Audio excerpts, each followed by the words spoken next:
Thanks to Sam and Ted for organizing the symposium and for Johns Hopkins for supporting this and the use of this in just gorgeous building. I feel like I'm at Starfleet Institute or something. It's pretty awesome. So I'm going to talk about Hadron or whatever. I think like many people in modern internet, I've only read the word, I realize, so I don't actually know the authoritative pronunciation of this. So any take that you have on it is as valid as mine. It's a rewrite of the SuperCollider interpreter, synthesizer, and IDE. I've been working on and off on it for like 5 years. We'll get into the history of that. There's a web version written in WebAssembly, WASM, and TypeScript that's at hadron.run. It's the whole thing is written in Rust except for the TypeScript parts, and it's broken right now. It's pre-alpha quality. You can't use it for anything. So, and it's Apache 2.0 license, which has generated some controversy. So I wanted to call it out here as opposed to GPL 3. But there's some reasons behind that. We can get into it, but that's the license that it is right now. So I'm Lucille. I'm the lead and only developer of Hadron right now. By day, I'm a senior technical lead on Google's production C++ compiler, responsible for about 1 billion lines of C++ code. This is a personal project entirely separate from Google. I am obligated to tell you that I am not an authorized Google representative, and I am not speaking on behalf of the company. And in fact, I have gone through a legal review process with Google to entirely separate Google's IP and my own IP on Hadron. And so I literally can't talk about Google anymore after this slide. So that's the last you will hear about them. And I can't use their equipment, and I can't even talk to my coworkers about the project. But what I get from that is I get the fact that this is a wholly separate entity.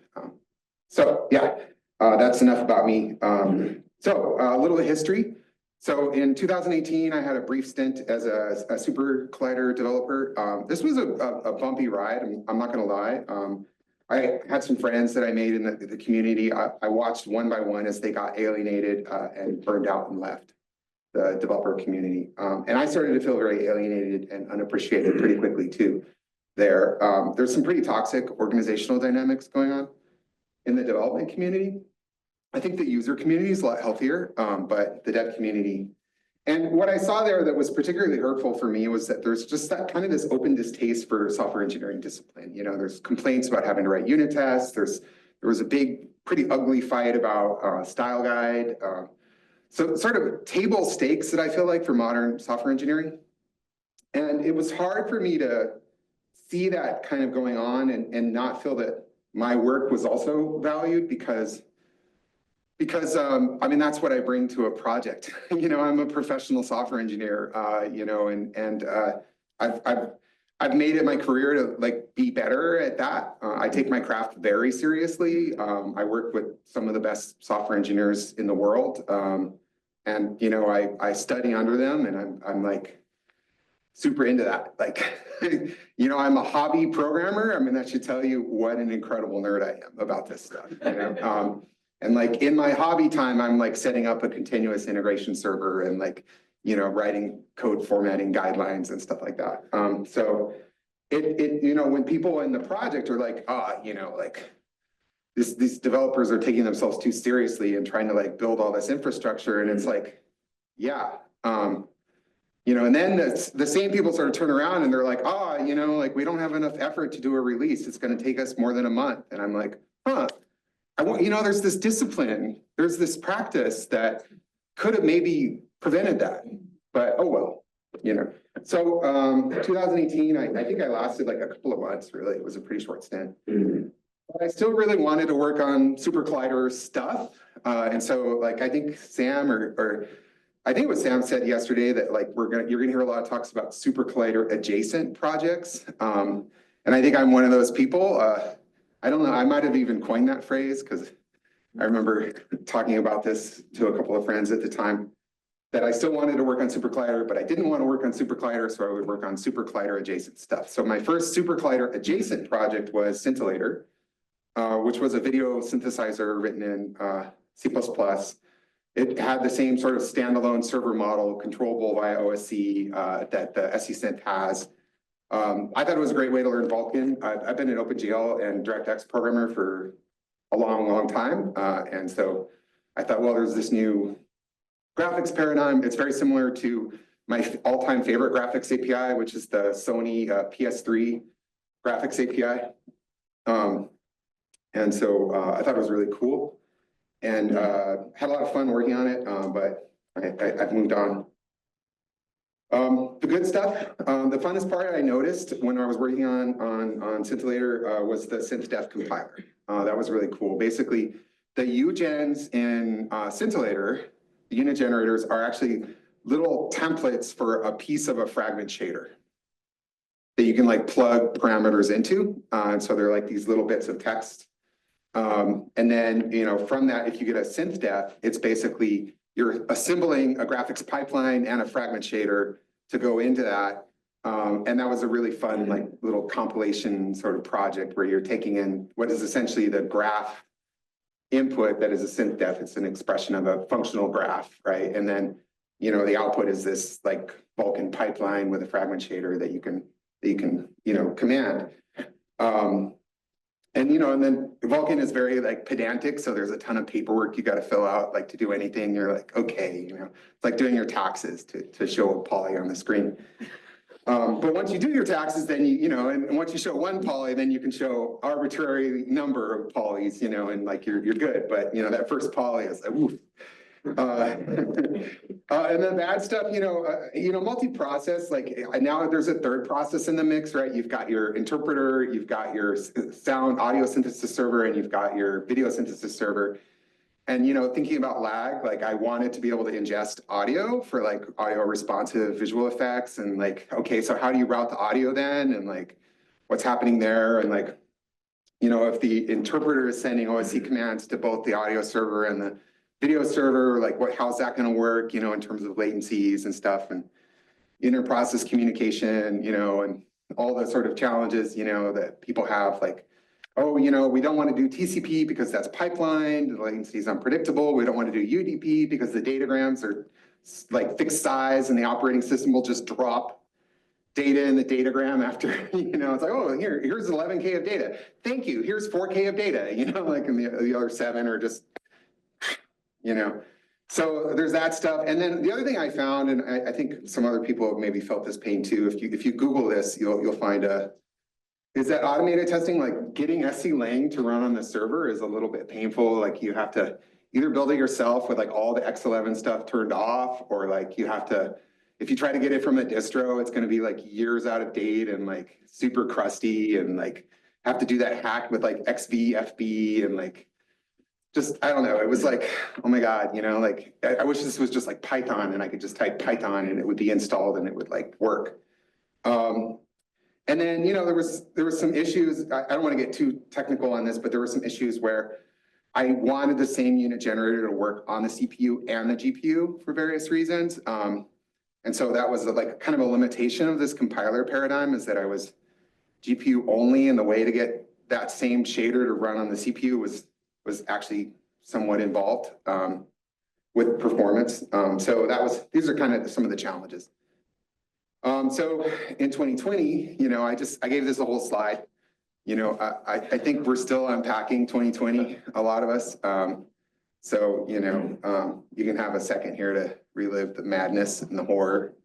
Or maybe if you're an introvert like me, the totally cool time of like, oh no, I have to stay home with my laptop. But also a lot of people died, so that's not so fun. The pandemic, right? Actually, I was planning on attending the 2020 Symposium with the talk about Scintillator. And I had been like kind of sprinting for that and grinding so I'd have a better demo. And then, the Symposium got canceled and that kind of knocked the wind out of my sails. And sourdough was played out. I like couldn't find any flour at the grocery store. Remember that? Toilet paper and then flour.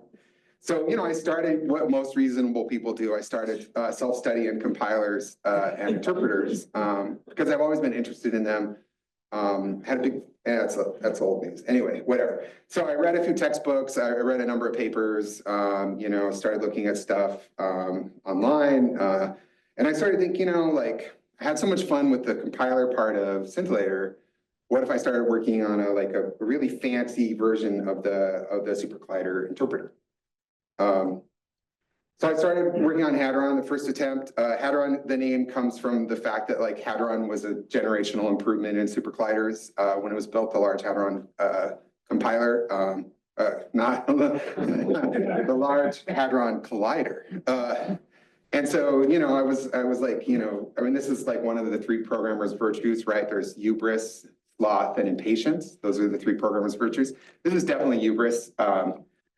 And it was like super ambitious. Everything was going to be state of the art. The garbage collector was going to be like concurrent, and it was all like high performance everything. I was reading a lot of V8 and Guile source code, and because those both have some pretty advanced interpreter concepts in there.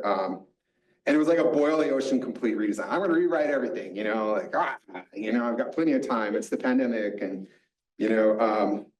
and I was very interested, like just technologically fascinated with this area and having a lot of fun. For me, like it's really fun to like go read a paper on like some experimental register allocation scheme and then like implement that. So I was like, this is so cool. I'm so cool. And then I burned out. So I think that one of the sort of central dilemma of Hadron development is that it's kind of a failure as a SuperCollider adjacent project, because you can't rewrite an interpreter without community engagement.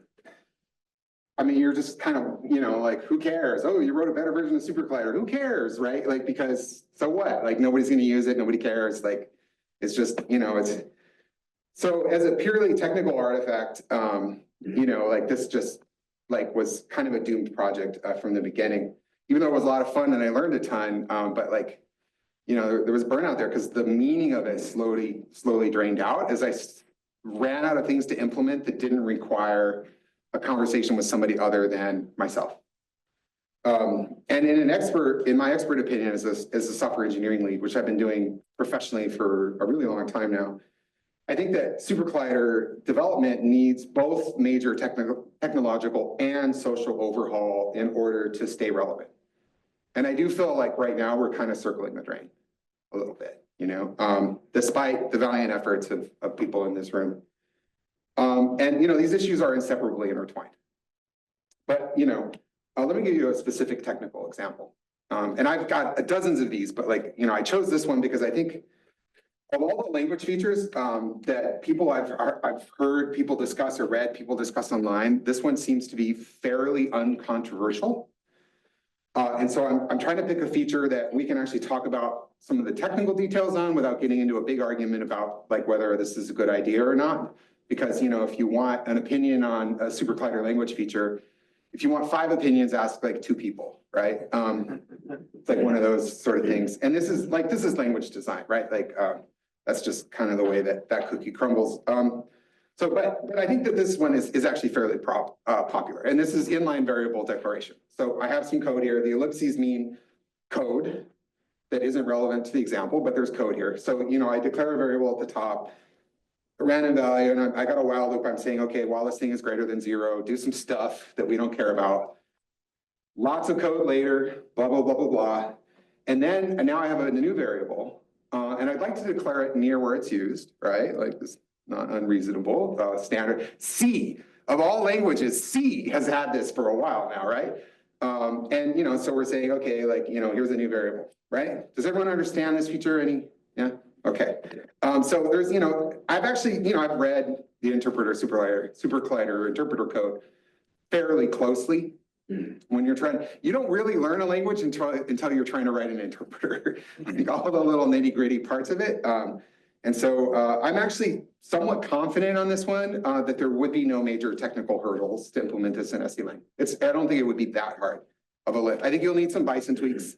I think you'll probably spend like an hour in shift reduce nightmare in Bison land where Bison's like, oh, ambiguous grammar, but like you could get through that. And then, I think you will need some careful inspection of stack setup code. But there's already this kind of multi-pass compilation happening in SuperCollider. So SuperCollider knows the size of the frame that it needs to allocate, like before it enters the function. Like, so I think that could be fine. I think that loop inlining, the while inlining stuff, always a little spooky to me. So I would look in there for additional possible bugs. But like really, those are the only places like thinking through. Now, of course, there could be surprises, right? But like my point here generally is that I don't think that this is a big lift in SC-Lang for somebody that's familiar with the interpreter. And I designed Hadron from the beginning to sort of assume that we might want this, and so I shouldn't do anything to take it off the table, right? So it's not a big lift in Hadron. I can say that pretty confidently. So before we talk about adding it, I want to talk about Hiram's law. So actually know Hiram, right? He was on my team for a while.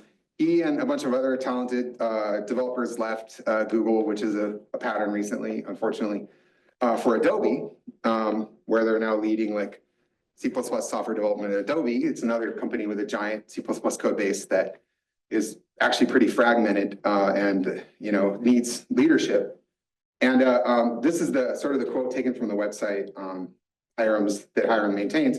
With a sufficient number of users of an API, it does not matter what you promise in the contract. All observable behaviors of your system will be depended on by somebody.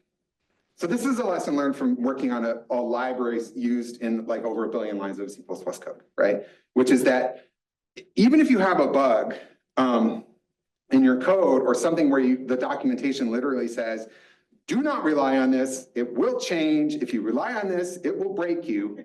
When you change it, you're going to break somebody, right? And that's just kind of an observation of Hiram's law, which is that the entire surface area of the software you've built, even the weird stuff, even the stuff you didn't intend to be in there, is a part of your API and is being used by somebody. And there's actually an XKCD, if you follow this link, which is hiramslaw.com, I think.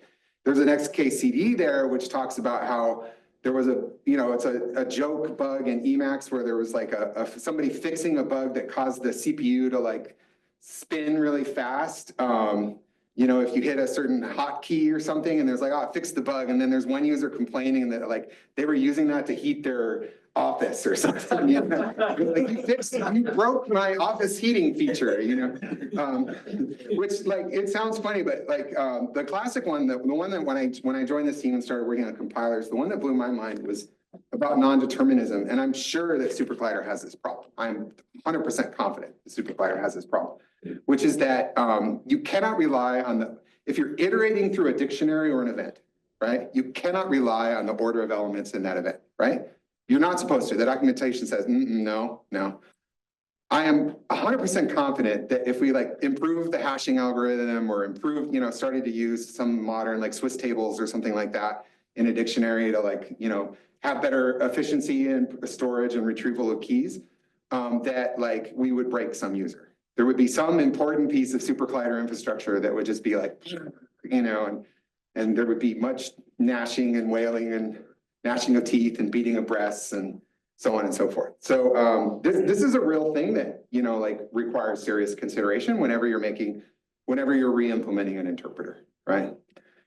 And so this is why we can't have nice things.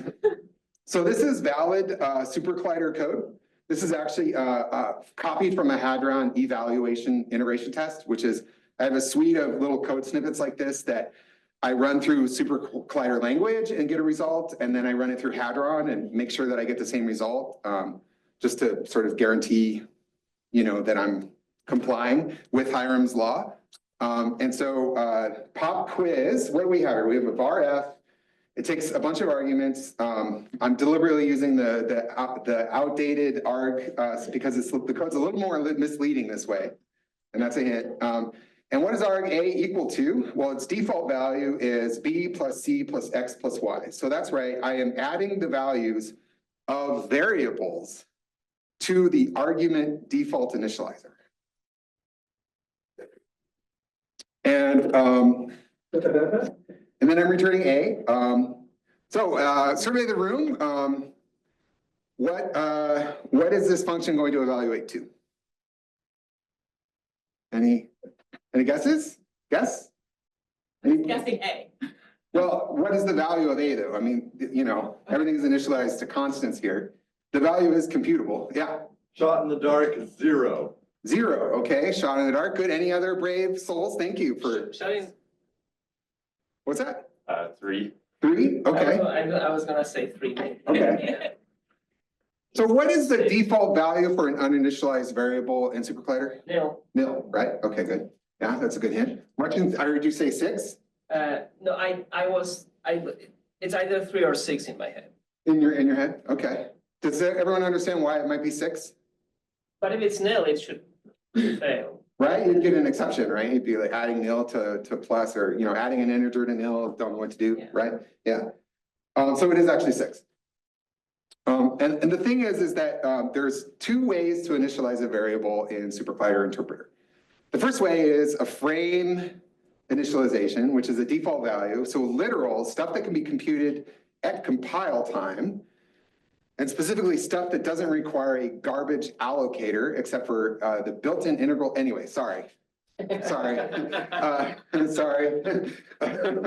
Yeah. So because you can garbage allocate a few. Anyway, sorry. Trying to not nerd snipe myself in the middle of my own talk. It was a long pandemic. So, the thing here is that, so 1 and 2, so the default initial value is the frame variables. When you call a function in Hadron, here we go. Or when you call a function in SuperCollider, there's a frame, right? That's where the local variables and arguments live. There's a thing called a pair frame. And in that frame, there's an array of things, and that's where the variables live. There's actually a prototype for that frame, which has these default literal values. But anything requiring computation that can't be known at compile time is actually deferred. And so the default frame variable values of A, B, C, X, and Y, A is nil because it has to be computed at call time. B is 1, C is 2, X is 2, and Y is 1, right? So all those things are known, and those are the default values. So when you call a function, first the frame is created, the default values are copied into the frame, and then any arguments that were supplied are copied over those values. And that's how you clobber defaults, right? With the actual arguments that were supplied. And that means that if you supply too many arguments, the ones that were extra just get dropped. And then it goes through a separate pass and it copies your keyword arguments too, where it says, okay, what's the index of this keyword? Okay, I'm going to clobber that too. So you can actually supply, well, okay, that's another very nerdy thing that I have issue I have with SuperCollider's calling convention. But so A is nil, and then there's this actual code that gets injected at the first line of the function, before the first actual line of your function that you wrote. And this function only returns A, it pushes A on the stack and exits, right? But there's some code there that is, if A is nil, you will execute the following code to compute a value for A. And in this case, it's B plus C plus X plus Y. So it gets executed. So the point of all of this is that this is called deferred initialization, and it has some funky assumptions. If you're used to other programming languages, it has some funky assumptions about scope of variables. And what is a variable, what is a variable's value and when? So as a programmer, I think it's requiring a little much to ask SuperCollider developers to remember that right now, at argument default initialization time, all the variables are in scope, but they will have different values depending on how the defaults were set up. Like this is a pretty tricky little contract, right? And because of our friend Hiram, I am sure that there's code out there that relies on it, right? It gets even weirder. So this is also valid SuperCollider code. Concocted this example for this slides, but I'm going to make it a Hadron eval test as soon as I get home. Any guesses about this one? Yeah. 4. 4. Any other guesses? This? Nil. Yeah. Nil. Yeah. It's nil. Yeah. And so what's happening here is that arguments are initialized before variables. And so you have the entry value of the function argument initialization time is X, but because X is deferred initialization, because it's adding 2 plus 2, that's an expression, that's not a literal, right? You would get a value of nil here, because X is nil, and then it immediately becomes 4, right? Like right after A is assigned to nil, X will get 4, right? So, and what's worse about this is that this is a design failure in SuperCollider, in my opinion. And the reason that I think that is that we are exposing interpreter internals to the user. And because of Hadron's law, meaning that we sort of have to expect that there's users out here that are relying on this bizarre behavior, we now can't change the behavior of the interpreter. I am like, if I'm trying to make a note for note perfect emulation of SC-Lang, I have to emulate this dysfunctional behavior.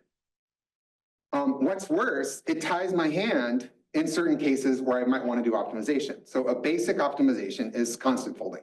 And what is constant folding? Well, it is that you go through your code and you look for any obvious places where there's math that you could do ahead of time, so you don't have to do this at runtime. Right now, every time this function is called, the interpreter is going to add 2 and 2. Every time. Even though we know, hopefully, what the result of that computation will be. The interpreter is going to do it every time. So a pretty basic optimization pass in compiling anything is to go through and add those things for you, right? So that you don't have to do that every time this function is called.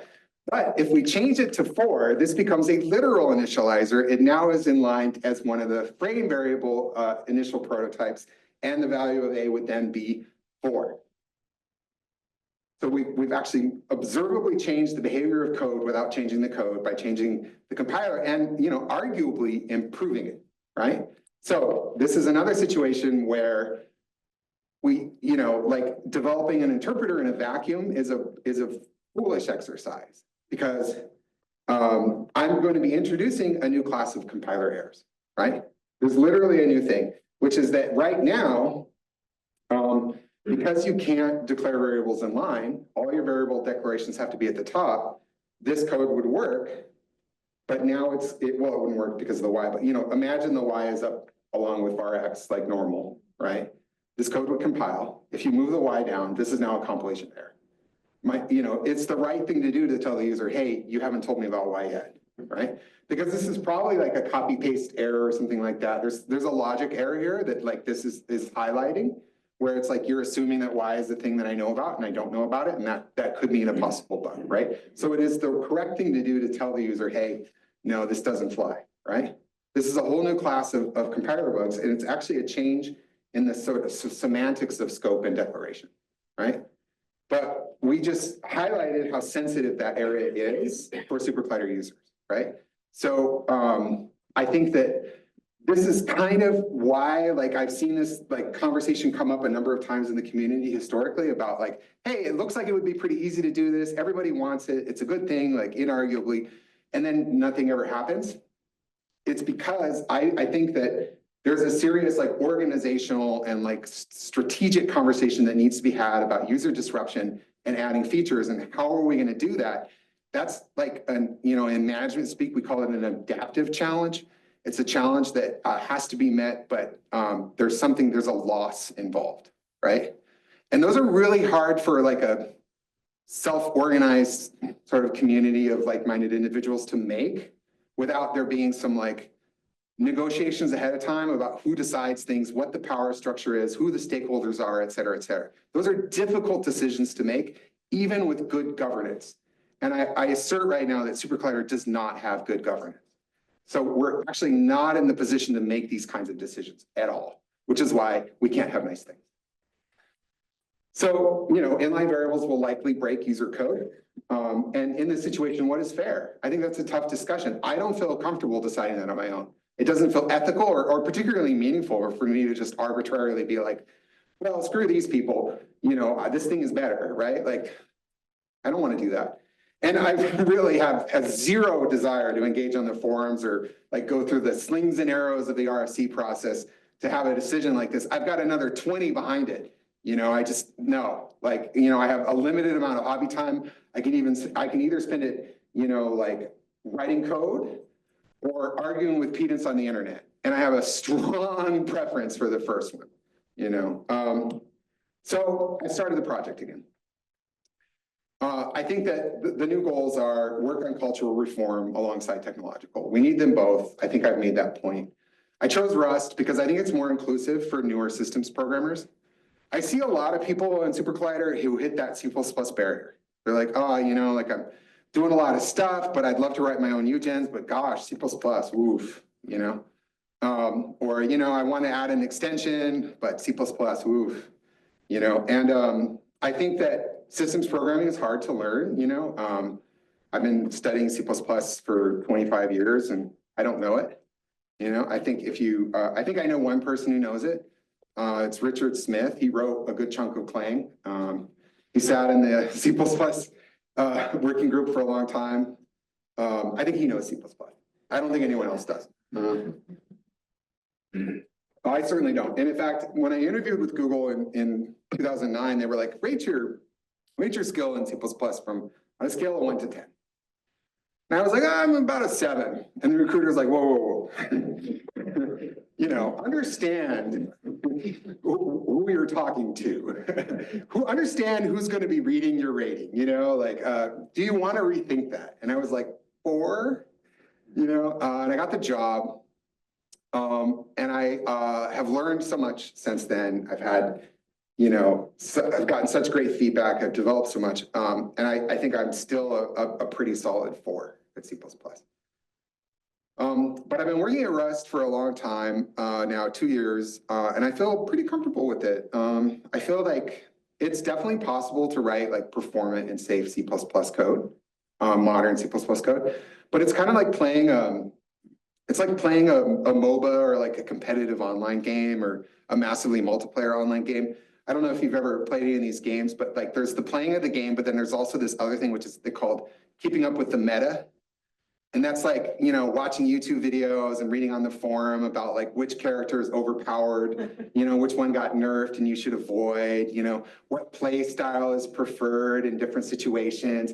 When you're fighting this big scary monster, you know, you got to remember to like hug this wall, otherwise you get a bad pull and you wipe the party. So that's all the meta stuff. And I feel like nowadays programming in C++ is like that. There's just all this meta you have to know, you know, like this part of the standard library sucks, don't use it. You know, only use this one in certain cases. You know, you can use unique pointer, but like only in some cases. In other cases, Chandler Carruth, my tech lead, has a brilliant talk on zero cost abstractions and like what a myth they are. And he talks about unique pointer in that. It's if you're a C++ nerd, I highly recommend it.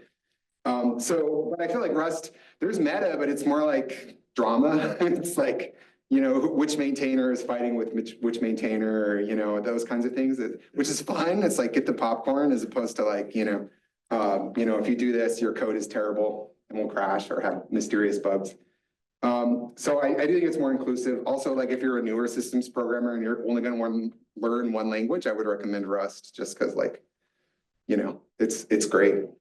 Also, you know, I'm trying for incremental goals, you know, so I'm not trying to like be the biggest, hottest, coolest thing ever. I'm just trying to build something that's reliable and that works. And then, you know, we can iterate on it. If I have the right software engineering discipline set up, we should be able to rewrite the whole thing in chunks and you wouldn't even notice because, well, it passes all the tests that, you know, it continues to provide the services that I know it's already provided. And then I also drew a lot of inspiration from Compiler Explorer, which has the weirdly named URL godbolt.org.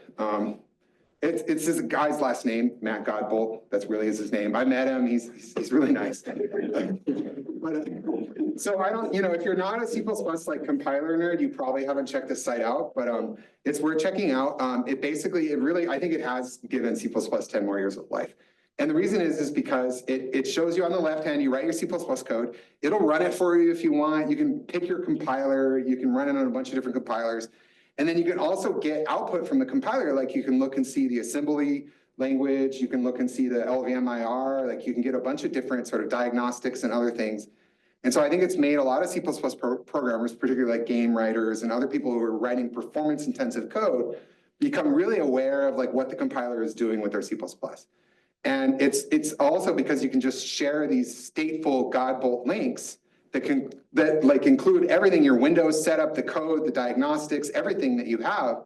I think that that's really powerful for being able to talk about the language. People can say, oh, look, there's this compiler book. Like nowadays in LLVM, which I work on occasionally, you'll have, like a lot of C++ bugs, compiler bugs get filed with a Godbolt link. And they're like, look, and this bug goes back to this version of LLVM because they'll try each version of LLVM so play around a little bit with Compiler Explorer and you'll see I think that it's revolutionary in terms of being able to teach and talk about a language and a compiler. And so I really want that for SuperCollider. So that's what the web version of SuperCollider of Hadron is built to do. So I'm still the sole developer. I'd say at this, I had done a big sprint to try to have a nice demo for today. And then I'm also the leader for the Transat organization at Google. It has about 1,500 members globally. And there's been some recent political events that have been very disruptive to my community. So I've been spending a lot of time dealing with that. So I'm going to blame the fact that I don't have a nice demo for you here today on Trump. But the goals for the first demo is that there's an in-process synth I want. People obviously need to be able to make music on the web with SuperCollider. That seems kind of important for a music programming language. That's sort of a necessity. There's also a native version, and I want to have the LSP in place so that you can use your IDE of choice. Most major language features and core library objects, and memory consumption and performance comparable to SCLang.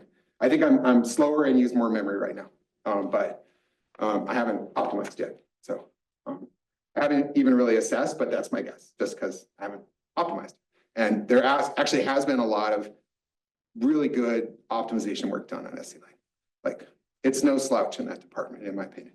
It's a pretty good piece of software that way. You can follow at hadron.run. Every change that I make that passes the test suite gets auto-pushed, so it's continuous deployment. So, it's usually up within 5 minutes after I push code. If you want the nitty-gritty, you can follow along at Codeberg.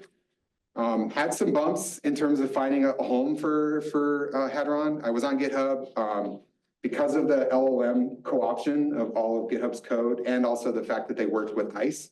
I left GitHub in protest and moved all my projects off of it. The problem with that is that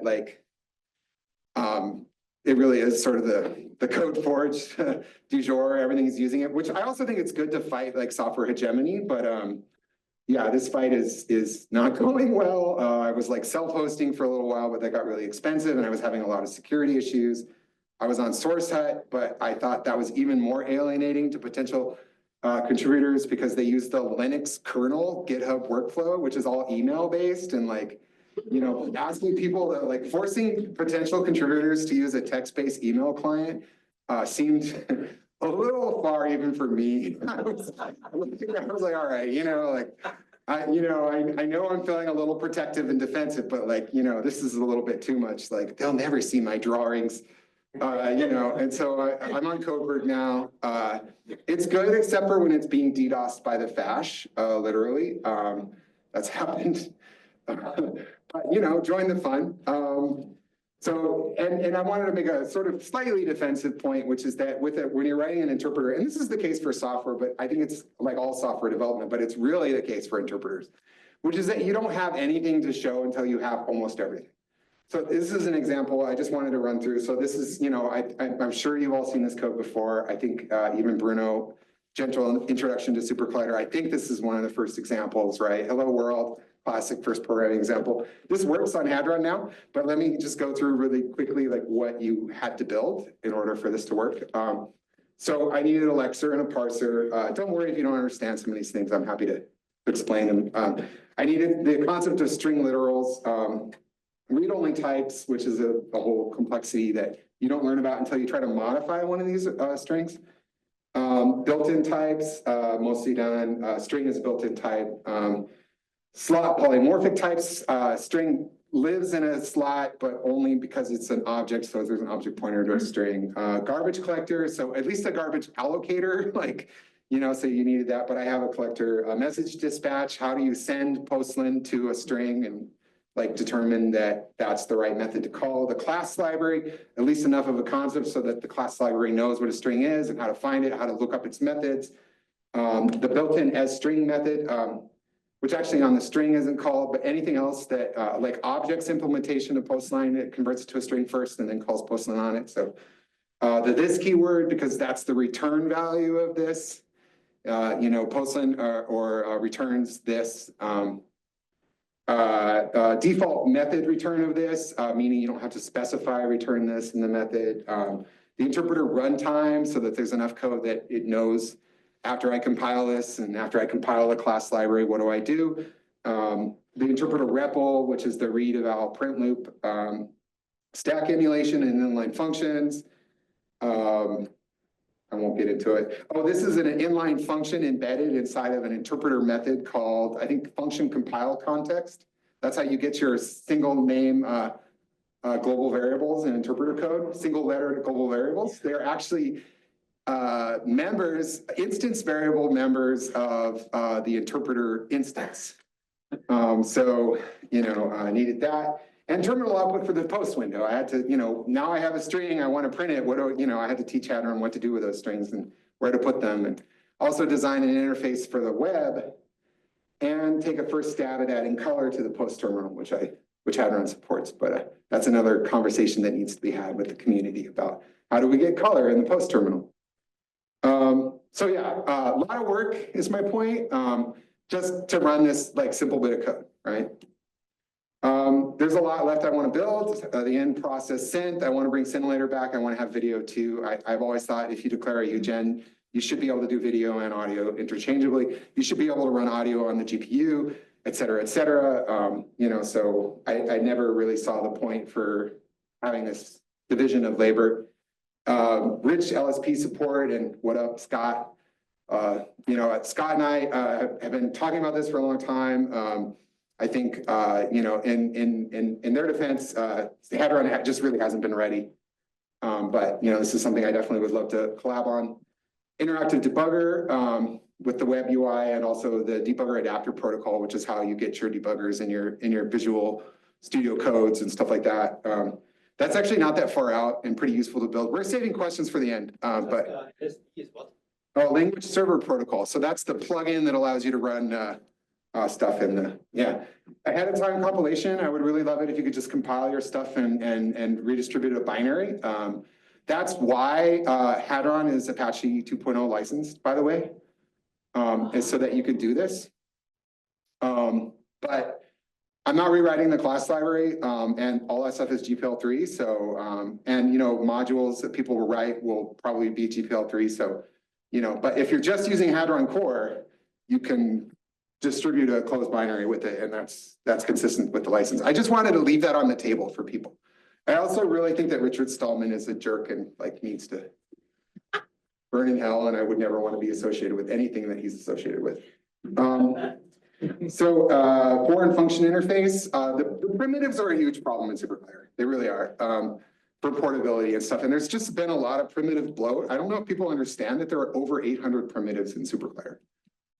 And I think some of them are there for speed. There's array methods that, that people wanted to C++. But a lot of them are there just because there's no way to call C code from SuperCollider. I also think something that's really exciting about an FFI, which is a way to call functions in another language, is a JavaScript FFI for the web version. I think that would just open up the ticket to crazy town. And I would love to see what people build with that, because I think it would be really fun. Online features for collaboration, code sharing. This is the compiler explorer stuff. Language evolution process. I think that there's lots of things I would love to see happen in SuperCollider, but we need to bring the community along for the ride, right? And we need to have compatibility with legacy code. So I think inventing a whole new language is really cool. And I think that there's important innovation that happens in that field too. But I think there's a large body of people that are working on the current thing and want to stay working on it. Markdown-based inline documentation system. I'm really sorry. I really dislike SC help. I think it also needs to die in a fire. We've got this great thing called Markdown. We should be using it. The greatest threat to Hadron development is my dog. Most of Hadron is written sitting on my couch after work, watching TV. This is great British Bake Off on the TV there. And she has learned how to close my laptop with her paw, and then she'll put her whole weight on it. So you have to get your hands out really fast, and then that's my signal that it's time to stop working on Hadron for the night. So yeah, wasn't this talk supposed to be about the future of SuperCollider? And I've noticed like everybody's sort of skirting the issue, right? And I was too. I actually cut a lot of content from the front of this slide last night, from the front of this preso, because I was like, I still haven't talked about the future of SuperCollider. So why not just use Python or JavaScript? This is a question that somebody smart posted in the forum a little while ago before I gave up on the forum. And they raised some excellent points, right? There's much stronger development community, much better documentation, much more robust libraries, platform support is better, governance roadmap is clearer, right? Like, Python has its council, right? Like, the JavaScript has its own leadership structure. And I think if you're looking only at the languages, like, these languages run rings around SuperCollider, right? Like you've got whole teams of just brilliant people optimizing the interpreters for these languages, right? Like, and in fact, I think I saw recently a Python signal flow library, very similar to SuperCollider. Really cool, glad to see that. I think for me, I'm like a maximalist, like more is more in this space. Like I want more weird music programming languages and more stuff going on. I think it's just amazing. If those languages work for you, like get down, like have a good time, build some stuff. Like this isn't about loyalty, right? Like this is about, making cool shit. But I think that this comparison ignores the most valuable part of SuperCollider, which isn't actually the software at all. The software is an important part of it, but it's a tiny part of it. And actually, it's the software ecosystem that really matters in SuperCollider. And that's the value I'm trying to preserve. And the SuperCollider ecosystem is all of you, basically. Diverse in some ways, group of people, artists, musicians, 25 years of history, documentation, libraries, quarks, the music, laptop ensembles, installation art, interactive toys, even that Pac-Man port that was running around. The forum, the forums sadly are a part of this. The mailing list, the repository, issue list, website, wiki, Facebook groups, YouTube videos, Eli Feldstein. I mean, like those contributions are invaluable. The Symposium, and thanks again to Sam and Ted and Johns Hopkins and NOTAM. Shout out to them for organizing those meetups. All of these things build the ecosystem, right? All of these things are acts by people who care about SuperCollider. I want to respect that care. And nobody can ever replace that, right? No matter how clever, hardworking, or devastatingly clever. So for example, with language evolution, I'm thinking about additions. These are features that are grouped together, so we don't end up in this like configuration space where you've got, 100 different feature flags and every user has their sort of opinion about which of that 100 are turned on for their code. So they're grouped into features that are language releases. They do allow breaking changes between editions, but the code from editions can be intermixed freely, like on some level. So maybe a file, maybe a quark level, maybe a module, whatever that means. So you can basically say, here's all my legacy stuff, but I wrote this file in SuperCollider 2026. And so, it'll intermix and everything, but like, it's identified maybe with a comment at the top or a keyword that breaks old SuperCollider so that people don't try to include it, something like that. And then you can use the new stuff, whether that be inline variable declaration or maybe some type hinting or some of the other things that I've been thinking about. I think committee meetings where we identify some like stakeholders to talk through the proposals. I have a bunch of proposals I need to work up more formally, but I've been building a list of them as I've been writing SuperCollider. I'm sure others have them too. So, and we would just process them. And I think it's more efficient to like have a small group of people that are really knowledgeable about this subject and care and to get together like, on some sort of cadence and like work through this stuff. And this is how other languages do it, right? They have like these sort of summits and people bring their proposals and then they have a bunch of negotiations and then they try to follow up online and then they issue a report, sort of say like, this is what we came up with. So this would be the way to like continue to evolve SuperCollider over time. So what does Hadron mean to the SuperCollider, the future of SuperCollider? Well, that's kind of up to us to decide together. I really can't do it on my own. I'm happy to, provide good engineering work. But I hope Hadron could be, it could have these stable project governance for the SuperCollider language, that, we could provide an evolutionary path forward, that it could be a useful creative tool. That's always what I've been trying to build. I love seeing all the sort of wild extremes that people take SuperCollider to. The state-of-the-art real-time audio-visual instrument, technological underpinnings for a thriving creative community, a great way to learn new music and programming concepts together, and a basis for lifelong friendships. That's what I would love to get out of Hadron. To do any of that, we need people. I need people who want to learn new things. Like, I didn't know anything about interpreters when I started this project, right? I didn't know Rust. I need folks that are interested in software engineering. If you want to learn Rust, I think this is a good project to do it. User experience and user interface development. I am not either of these things. I've worked with really talented people, but if you look at Hadron.run, it's pretty obvious that a programmer made it.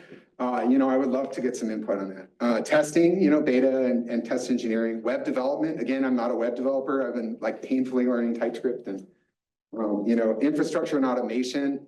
Big believer in this stuff. Eliminate toil. But you want all those unit tests running. You want the integration tests running. You want fuzzing. You want all these things.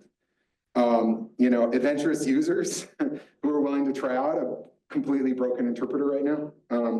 Platform-specific engineering, you got to bring everyone along for the ride. So that means Mac OS, Windows, and Linux, right? And also possibly Android and iOS.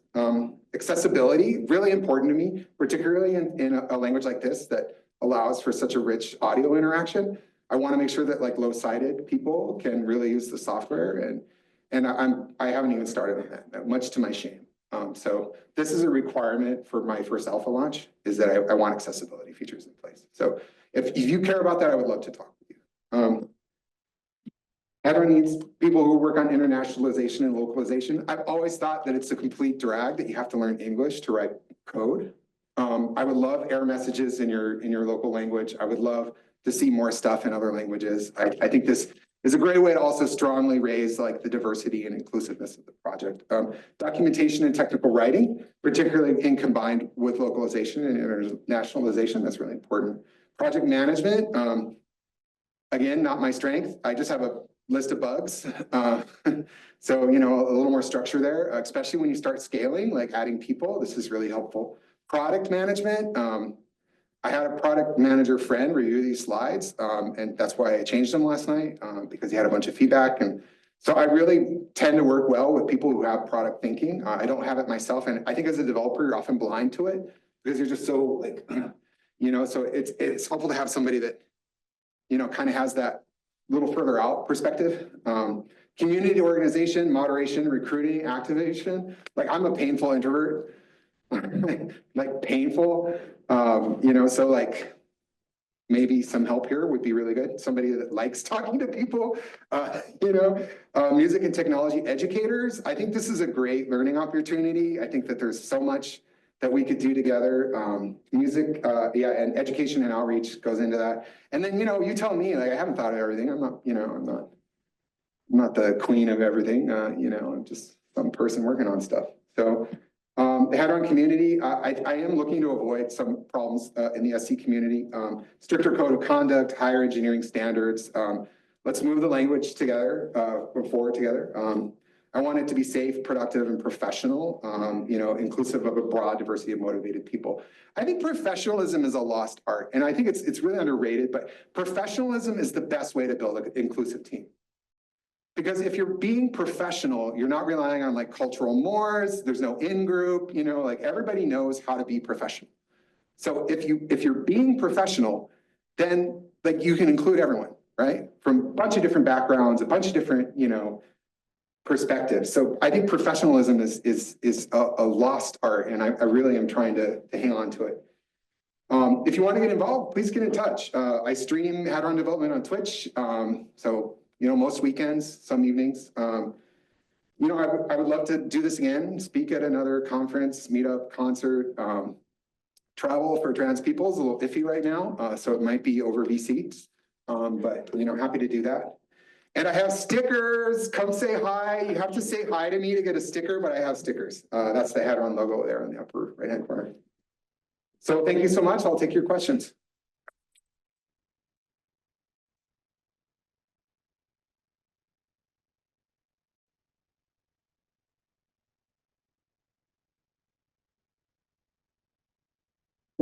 This is kind of tangentially related, but I figured you probably know the answer to this based on the presentation, but I'm wondering, what's the typical workflow for cross-compiling the SuperCollider plugin with its dependencies for even deploying on the web, or let's say I want to build for AMD or x86? How would I do that? I don't know because I don't work on SuperCollider.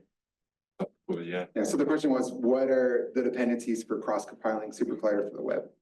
I think there's a PR that's been up for quite some time that is compiling the synth on SuperCollider's GitHub. So you might want to look there. Yeah. Yeah, Microphones. microphone, yeah. So that the people online can hear the Yeah. questions. Pass them around amongst yourselves. Hello. It probably is an amplifier. Yeah, this is, yeah. Oh, yeah, okay. yeah. Okay, great. I'm wondering what the practical consequences would be for a user for Hadron being under an Apache 2.0. I'm not really aware of any. I mean, if you want to contribute to Hadron, you have to accept that that code is going to be Apache 2.0 license, but that's a developer, not a user. Maybe what are the practical differences between that and the current license? So GPL has a virality aspect so that it requires that any any binary redistributable, anything that you compile has to also include the sources. And that any dependencies that it takes on must also have their sources included. Apache says, you can use this project for commercial uses. You can like fork it and close the sources and sell it if you want. But otherwise it's open source and you have to respect the license and copyright. I think I saw your hand and then Rachel. Yeah, hi. Do you have a proposal for social cultural reform? I have a code of conduct in the repository. Okay. Yeah. My other question is, if you consider yourself an introvert, Yeah. I guess you're kidding. If not, can you define it to me? Yeah, so for me, introvert versus extrovert is that an introvert is somebody that expends energy in social interaction. So it wears them out. And they recharge their batteries with being alone and quiet time. And an extrovert is the opposite, where they gain energy from social interaction and they feel like their batteries are draining when they're alone and having quiet time. And so I enjoy talking to people. Actually, I made a joke at my own expense. I do, but I'm working really hard right now. Like, this is gonna wipe me out for a couple of days. Yeah, like, you know. I mean, it's my job too. Like, I'm a software engineering lead. I give talks all the time. Like, I'm constantly trying to charm people to get them to do work for me for free, which is basically a tech lead's job at a large corporation. You know, but like, you know, I'm tired at the end of the day and I want to write some code, which is why I work on Hadron at night. You know, it's because I don't do that at work anymore. I haven't written code professionally for Google in probably 10 years. Yeah. I'm thrilled by this talk. Thank you so much. This is like why I came to this conference. My pleasure. And I actually wanted to answer your question, join the team. The permissions issue of RMS is terrible, right? So we don't want to support RMS, but also as a composer who works with licensing for my own music, if I had this kind of permission structure, I could make some standalone electronic music. I could send it to an instrumentalist who doesn't understand SuperCollider. It would be protected as part of the piece and I could license it and then sell rights to having it be played in a different way than under the current structure. So there's a lot of advantages for protecting the intellectual property of artists. I see as a possibility in this structure. Did that? Yeah, that's a great summation. That's exactly why I chose the license. I also chose the license that most compilers have other than GCC, like LVM has the same license for the same reasons, right? Is that you want people to be able to use your code as a library, in commercial projects and also to use the artifacts that your compiler can generate in commercial projects. So, yeah. First of all, We're next. I think somebody behind here was next. Yeah. oh, okay. Go ahead. Okay, everything's small talk small. No, I mean, but the thing about inline variables, Yeah. that's because small talk was that way. And I think when I started writing SuperCollider, even Steve. Yeah. The thing is, I mean, I've written things in Rust. I wrote a version of my videos that are in Rust and things like that. There's some problems I have with Rust, which is one thing is the SIMD support is sort of ground to a halt in Rust. The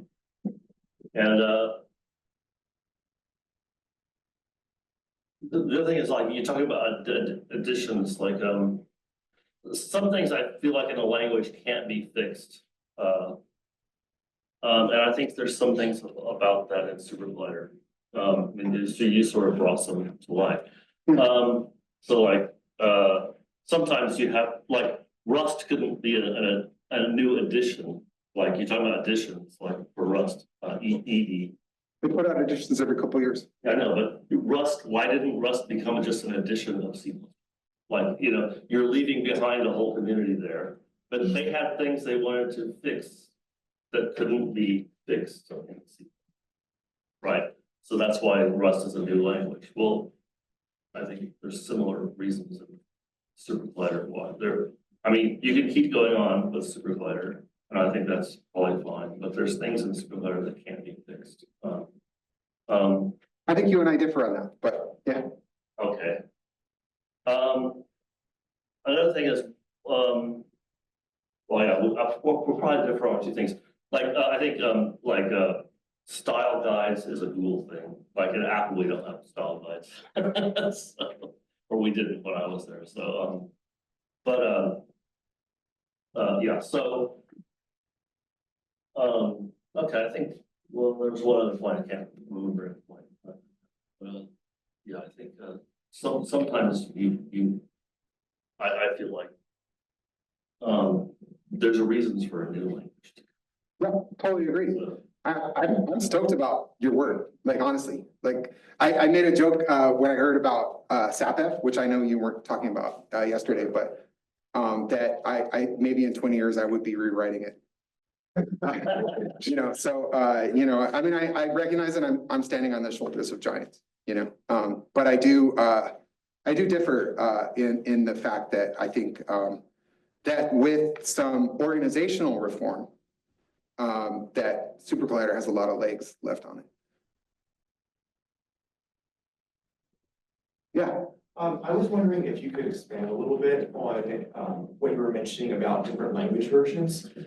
So if the idea is that, say for Hadron, there would be say like a 2026 edition, and then later there'd be like a 2028 edition with some breaking changes introduced in between editions. Would the idea be then that an older version would be supported as like a legacy feature in future editions of Hadron going forward, or would it be okay? Because I think, again, with Hiram's law, once you kind of ship a feature, you've shipped it for life, So actually, I got kind of stressed out yesterday in the SC tweets talk about the fact that some of those tweets don't work anymore because bugs were fixed in SuperCollider. And I thought, well, maybe it's worth emulating those bugs, to preserve the work. Like, this sort of stuff happens in video game preservation all the time, right? Like, and these are important cultural artifacts to the electronic music community. Like, why not preserve them, So I think that can be done, but the reason you do additions then is because the configuration nightmare, right? Like we're talking about so many flags to the compiler. Hey, do that broken thing that SuperCollider did in 2016 to 2017, like that's a flag. Yeah.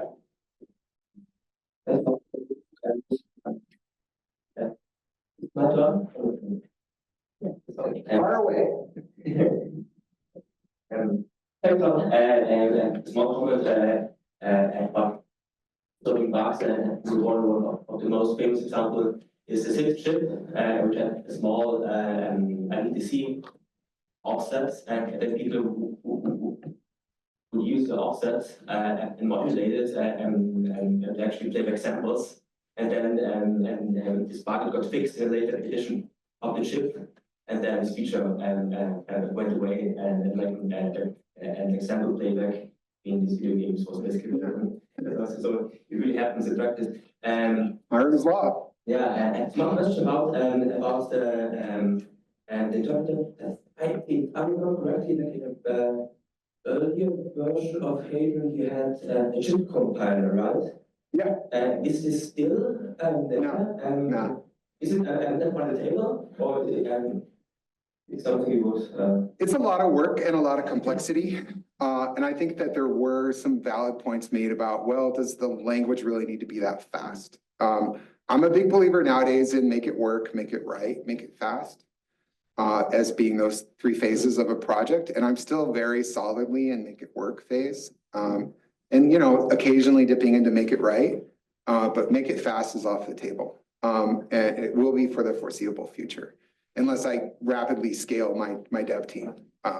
Yeah. These concepts that sometimes that in the biggest bottleneck is the garbage collector. Yes, do you have a different garbage collector? It's an incremental garbage collector, which is an important thing in SuperCollider.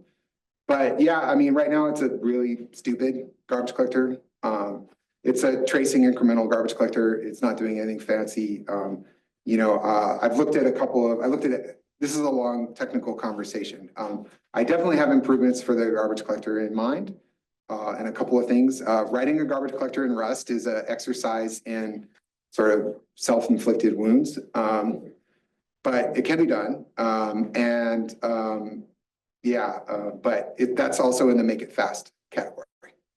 And the thing that I would really want, because garbage collection bugs, I think James mentioned yesterday too, that garbage collection bugs are kind of nightmarish to debug because they're often non-deterministic and the fault happens well after the bug occurred. And so I really want some solid testing in place before I start meddling with it.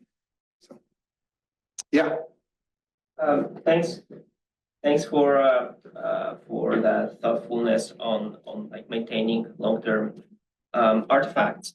This has come up in the development discussions, and I think it's a part of the larger problem with any digital art. Even if we talk about preserving digital audio and video, these formats are not eternal. I mean, we can look at manuscripts from a few hundred years ago, but who knows what we'll be able to. I mean, we won't be able to read a CD in 300 years, you know, probably.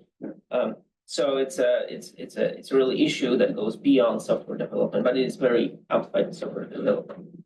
What I wanted to ask though, you did mention in the passing, if I got it right, that about the synth. Did you mean like SC synth implementation within Hadron, or how are you thinking about? I want a standalone synth. Yeah, I want my own synth. Yeah. Your own. I think it's like a huge. Never owned before. And it's essentially a compiler. Like, actually, I think the synth is a lot easier than the interpreter. Well, but what about like I'm not sure the topic of supernova ever came up in this conference yet. Like I couldn't run supernova for my performance yesterday because I was using Flucova. There are technical issues with making that work. So performance is so much more of an issue when we go to the audio synthesis. So it was mentioned in the passing, like video synth and audio synth into that. That seems like a huge part on top of. I already wrote a video synth, right? But it's not currently working. It's just deprecated. It's working. It is okay. I don't maintain it. There's a lot of infrastructure that I turned down. Okay. There was some code in there in the scintillator core to download the latest scintillator binary from from the build server, and I turned all that stuff off. So I think if you fire up the Quark right now, it just barfs all over itself because it can't. Gotcha. Can't check. So you can still run it if you sure. file it. Yeah. Gotcha. Okay. Thank you. I mean, I understand this is like hubris, right? Like, like it's a huge project. There's some, the synth is a whole nother kettle of fish. I mean, there's a lot of design discussion and thought that's gone into that. And particularly after building the video synth. So, I don't want to, we can talk though, like I've got a lot of thoughts about it, but there's good reasons why I want to write my own, like, Gotcha. yeah. Besides just NIH, not invented here, which I'm definitely guilty of. Yeah. Thank you so much for your talk and all the work you put into it. It's like really, I learned a lot just listening to you. Can you tell I've been thinking about this stuff for like 5 years? Yeah. Great. And I think I have two things. Like the first thing I would say, which I would appreciate if you like make like kind of a blog post why you decided for this kind of licensing. Because to me, it was always like, I'm really interested in contributing to it, but Yeah. it was like, I had this kind of personal stance, everything I contribute to must be like FSF kind of stuff. Yeah. So, but I think you have really good arguments. If you just make a blog post of them, it's like, I understand it. It makes sense. Would have convinced me at least, like it has now convinced me. That's the first thing. The second thing is like, I think we are still working on like SC-Synth kind of stuff. For example, I wrote some primitives, which are like written in C++. And the question is like, do we do like a parallel kind of stuff or what? Because this will be like kind of frustrating at some point if we have like this kind of dual tracks approach, That would be something I think is better to decide sooner than later, actually, how the community will decide. And I think it's really difficult right now to decide on this, but maybe we can do this in the symposium on how to proceed in this regard. Yeah, regards to the blog post, I don't feel particularly enthused about that. I feel like I'm kind of tired of talking about it. Because I feel like there's like all this cool stuff to talk about, and like we're still talking about the license. So I mean, I see your point, and so I might get around to it, but honestly, I don't. There's other things I'm more excited about doing, like filing my taxes. Remember, this is like a hobby project for me, right? Like I do this for fun. So if something isn't fun, I don't do it. So no, sorry. Happy to talk in person though more if you have questions. In terms of the other question, I don't know, SuperCollider can do what it do. Like I'm over here doing my thing. You're welcome to join. Contributing to Hadron does not require you to sign like a promise that you'll never contribute to SuperCollider. If there are people that want to continue to develop the existing interpreter, I'm happy to work with them to talk about feature compatibility or coordinate releases or even give advice. I'm fairly familiar with the structure, but I personally have no interest in developing that code. Or if I never push another PR to SuperCollider and have it sit for months on review to, I don't think I would mind that at all. So yeah, I don't know. Take me or leave me.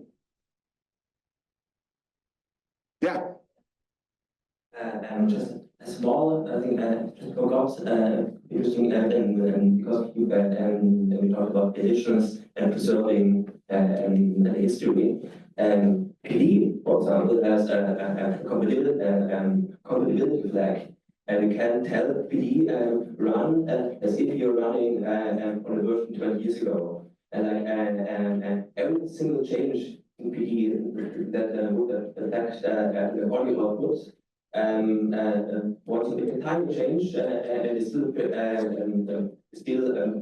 preserve the old behavior under this compatibility flag. So this is we're actually doing this, and it's kind of cool. Cool. Yeah. I think that's presumptive of a lot of organizational structure and like other things that SuperCollider doesn't really have right now. I think that's a sign of a very healthy community, in other words. But yeah, I could see something like that. My big concern as an engineer is that really complicates the code, right? Like, I don't want the code base to become this big nightmare of like ifs, if this one weird flag is here. But, I think On the other hand, it's an interpreter, like complexity is sort of, like it's hard to write when it isn't complex, I haven't figured out how to do that yet. Yeah, I mean, we're over time, by the way, by quite a bit, but like, I'm happy to continue to. What's your, so what's your current build system like in Hadron? Is it Cargo. cargo? Yeah. And what are some advantages you think of cargo as opposed to CMake? I'm sure there's a lot. CMake. Yeah. So, I mean, one of the things I like about Rust is that it's pretty opinionated about its build system. I mean, you can build Rust with anything that you want. You can write a makefile and build Rust, but why would you? And so I like that. Cargo isn't perfect, and I'm already bumping up against some real limitations, but I like that, like the dev setup for Hadron right now is like install Rust and then build Hadron. Cargo. Yeah, like you're done. I mean, there's some fine print, right? Like if you want to build the web version, there's some additional tooling you need to install. And if you want to fuzz it, there's some additional tooling you have to install and stuff. That's all documented in the repository, but that's it. You're done. So that's why I like it. Cool. Yeah. And then all the sort of scripting that I've written, there's a couple of, scripts that do things like build the website and stuff like that. I wrote that all in Rust, and so you can run it from Cargo too. So you can just you can run the continuous integration suite from Cargo, so like I'm trying to make Cargo just your like one-stop shop for all of your dev needs. So very simple that way. That's awesome. Yeah.